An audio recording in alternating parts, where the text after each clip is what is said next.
গুলিবিদ্ধ হ্যাঁ গুলিবিদ্ধ স্টুডেন্ট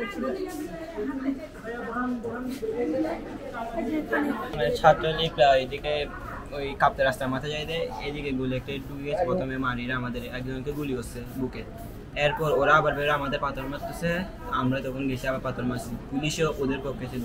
তো পুলিশ আর ওরা এখান থেকে সাউন্ড গ্রেনেড পাঠাইছে, এরপর রাবার বুলেট এখানে পায়ে লাগছে আমার।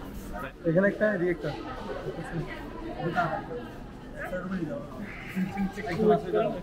হ্যালো ভাইয়া বুরহান গুলি গেছে চিরাং মেডিকেল আছে ভাই কোথা থেকে আসছে? এটা বদল থেকে আমরা যখন যাচ্ছিলাম হচ্ছে আপনার টিয়ারশেল মারছিল, কয়েক রাউন্ড টিয়ারশেল মারছিল। দেন হচ্ছে আপনার বদরাট থেকে নতুন দিক যাওয়ার দুই সাইড থেকে হচ্ছে স্যান্ডউইচ বানানো ছিল আর কি, মানে লিটাল স্টুডেন্টরা মাঝখানে দুই সাইড থেকে হচ্ছে আপনার তারপর হচ্ছে কয়েক রাউন্ড গুলি করা হয়েছিল।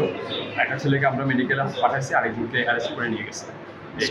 তারপর হচ্ছে আপনার আমি এক ঘরের ভিতরে ছিলাম, বাইরে লিটারেলি ছাত্রলীগের ছেলে পেলে যাকে পাচ্ছে তাকে মারছে। অথচারি হোয়াট এভার ইয়েস, উনি আমার ডিপার্টমেন্টের সিনিয়র বলেছে, নতুন নিজে হয়েছে, ওনারা মেবি ফ্রন্টলাইনে ছিল। সো আর আমাদের আরেক বড় ভাইয়ের গায়ে হচ্ছে টিয়ারশেল করছে।